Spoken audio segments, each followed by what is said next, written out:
Thursday edition of your breakfast show, Leadership Television inside Nigeria. My name is Winifred Bebo. Today is August 28th, 2025. And on today's segment of the show, or today's show, we are looking at newspaper review. Of course, we have Nigeria's most influential newspaper on the leading pack. We'll go there right now and see what leadership is offering this Thursday. Leadership's leading story today is on residents fighting bandits with stones made me by arms. Of course, we saw a viral video of Katsina residents being taught on how to handle the guns. It was a video that was trending yesterday. Of course, leadership is taking his leading story from that angle. My intention is not to militarize the people. It is to give them a fighting chance until security personnel arrive. Coming from the Katsina legislator who was said to have empowered, or rather, yes, the people on self-defense. Actually, residents fighting bandits with stones made me by arms. Katsina Lawmaker in response to the trending video of residents being taught on how to handle the guns. Still on leadership newspaper, we have the picture of members of the Niger Delta Ethnic Nationalities Youth Leaders Forum. It's quite a mouthful.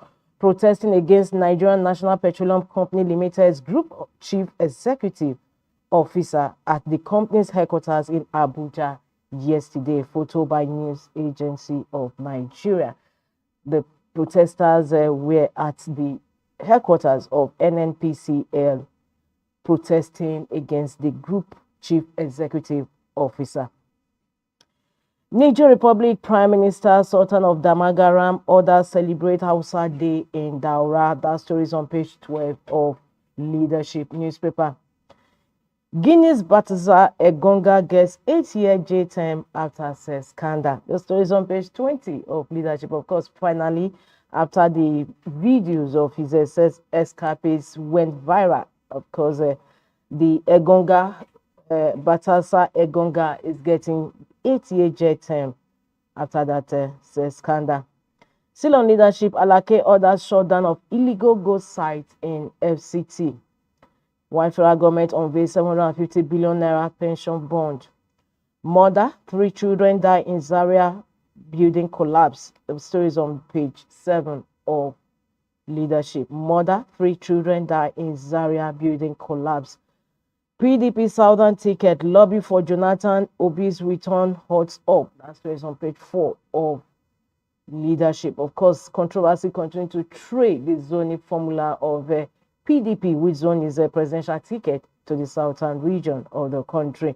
And since that decision was made, it's continuing to generate controversy in the country, with the northern group condemning that arrangement. On the business bus of Leadership, Minister sets up 12-man panel to probe train derailment as NRC MD apologizes. Minister sets up 12-man panel to probe train derailment as NRC MD apologizes. That's the story on the business bus on Leadership newspaper this Thursday. Minister of Transportation, Senator Saeed Ahmed Akali, has constituted a 12-member committee to investigate the root causes of the train derailment on August 26, 2025. The minister assigned the committee members the task of investigating the immediate and remote causes of the accident and to make recommendations on how to prevent similar incidents in the future. They are also to identify ways to enhance rail transportation safety and effectiveness in Nigeria. Excerpts from the business board story today on Leadership cover. Minister sets up 12-man panel to probe train derailment as NRC MD apologizes. That takes us to the stories about the masthead. Federal government has to meet today to avert strike. Governor Yusuf raises committee to investigate abattoir saved by Ganduje. That story continues on page 7 of Leadership. And of course, that takes us to page 3, where we have our stand. Today's stand is on ranching as a solution to farmers/herders clashes. Ranching as a solution to farmers/herders clashes. Stand today on Leadership. I'll take some excerpts like we normally do.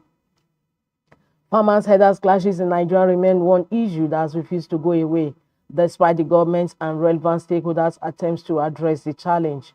The history of farmers-herders clashes is traceable even to pre-colonial times. However, before the advent of the clashes, there existed a symbiotic relationship between farmers and herders, in the sense that farmers depend on the waste generated by cattle to improve farming outcomes, and herders in turn rely on farm waste products to feed their cattle. It was indeed a regime characterized by complementary activities that were mutually beneficial and supported increased productivity on both sides. We move to that's the background to the story. We move to the stand, and that is towards the conclusion of the stand. It says it can also be argued that the failure of previous attempts to address this socio-economic challenge can be attributed to these factors. There's no doubt that previous attempts had their pros and cons, but the manner in which they were tagged along religious and ethnic lines was the straw that brought the camel's back.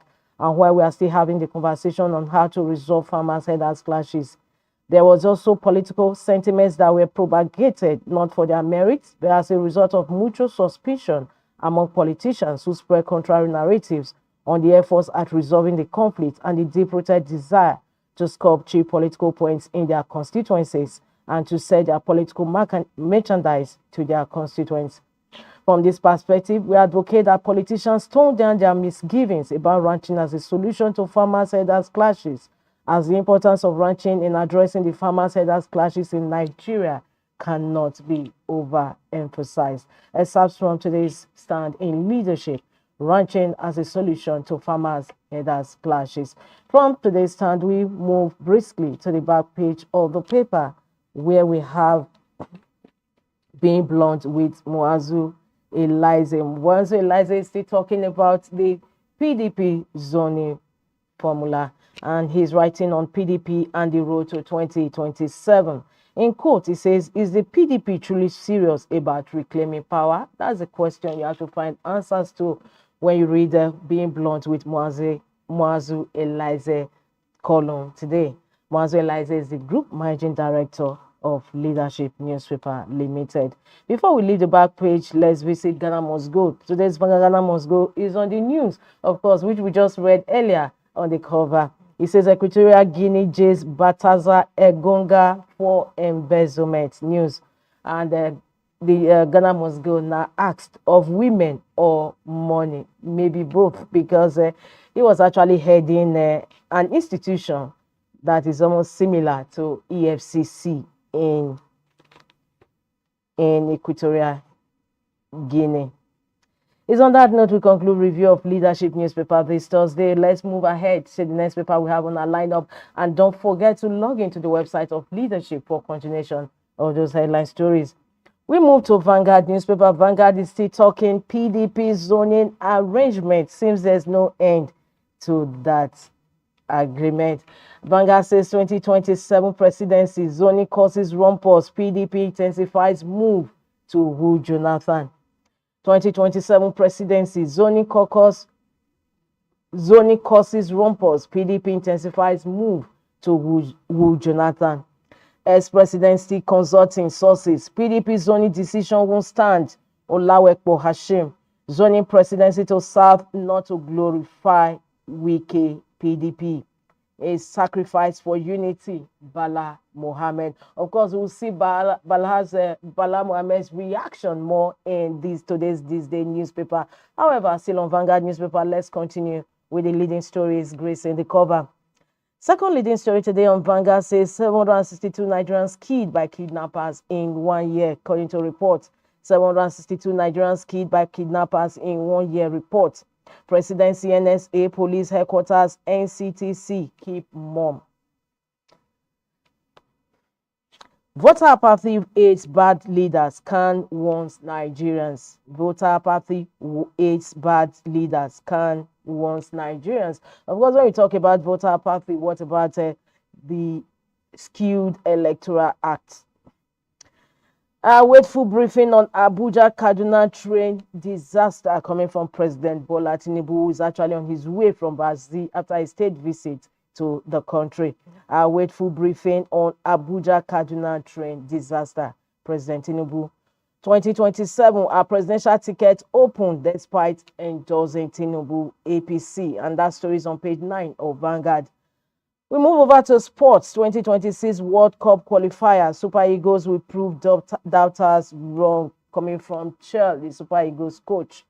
2026 World Cup qualifier. Super Eagles will prove doubters wrong. Of course, many Nigerians want to be proved wrong this time around. From that sports news, we move ahead, and that takes us to the stories about the masthead of Vanguard newspaper. Capital market surge proves investor confidence in Nigeria's reforms. Tinubu. Jonathan slams defections, seeks electoral reforms. Just like what I said earlier, Jonathan slams defections, seeks electoral reforms. That story is on page 9 of Vanguard. Federal government ASU meet today allows our least push to resolve issues. And lastly, on the cover of Vanguard, Uzodinma raises minimum wage to 104,000 naira. Imo workers jubilate. That concludes review of front headline stories on Vanguard this Thursday. For more, log into www.vanguardngr.com. The next paper we have on our lineup is Nigerian Tribune. Nigerian Tribune says 2027, despite endorsing Tinubu, APC throws ticket open. We also saw that on Vanguard newspaper, which we just finished reviewing. 2027, despite endorsing Tinubu, APC throws ticket open. The story continues on page 4 of Nigerian Tribune. China boosts Nigeria's flood relief efforts with $1 million. Bagudu haze growing trade between countries. The story runs on page 3 of Nigerian Tribune. Health study carried out on Nigerian Tribune says paracetamol, ibuprofen, quietly fueling antibiotic resistance, evolving global health problem. 56% of Nigerians living below poverty line, coming from TUC president. 56% of Nigerians living below poverty line. Nigeria loses 455 billion naira annually to poor sanitation. Ondo government bans elaborate graduation ceremonies for nursery, JSS pupils. The story is on page 3 of Nigerian Tribune. Ondo government bans elaborate graduation ceremonies for nursery, JSS pupils. Atop the masthead, federal government to clear retirees' pension backlogs with 758 billion naira bond. Federal government to clear retirees' pension backlogs with 758 billion naira bond. And lastly, on the cover of Nigerian Tribune, CBN goes tough on POS operators, orders geotagging of terminals to tackle fraud, increase surveillance. The story runs on page 6 of Nigerian Tribune, even as we conclude review of front headline stories on Nigerian Tribune this Thursday. For more, log into the website of Nigerian Tribune, www.tribuneonlineng.com. We move ahead to the next paper we have on our lineup, and that is The Punch. The Punch leading story says ASU VCs decry professors 525,000 naira monthly pay. Strike threat. ASU vice chancellors decry professors 525,000 naira monthly pay. Dons insist on salary review as senior lecturers earn 386,000 naira. Education, Labour ministers meet today. Leading story on The Punch this Thursday. We also have the picture of the 37 suspected internet fraudsters arrested by operatives of the Economic and Financial Crimes Commission, EFCC, in Wukari, Taraba State on Wednesday. We have the picture of the suspected internet fraudsters gracing the cover of the Punch newspaper. Beneath that, Jade Monarch Oshun to obtain U.S. court's judgment. Lagos man killed in fight, suspect arrested. Nigerians spent 1.3 trillion naira on petrol in June, coming from NMDPRA. Nigerians spent 1.3 trillion naira on petrol in June, NMDPRA. And that takes us to the stories beside and above the masthead of the Punch newspaper. 2027, party members can challenge Tinubu, says APC. Jonathan demands credible INEC chair, decries defections. Federal government nets 393 billion naira tax from Dangote, 9 orders. APC mocks ADC over chairmanship tussle. That concludes review of front headline stories on the Punch this Thursday. For more, log into the website of Punch newspaper. We move ahead to the last paper we have on our line of this Thursday, and that is The Guardian. The Guardian says corrections and penal reforms, how winning funding, legal aid keep 53,460 pre-trial inmates in jail is a big story on The Guardian this Thursday.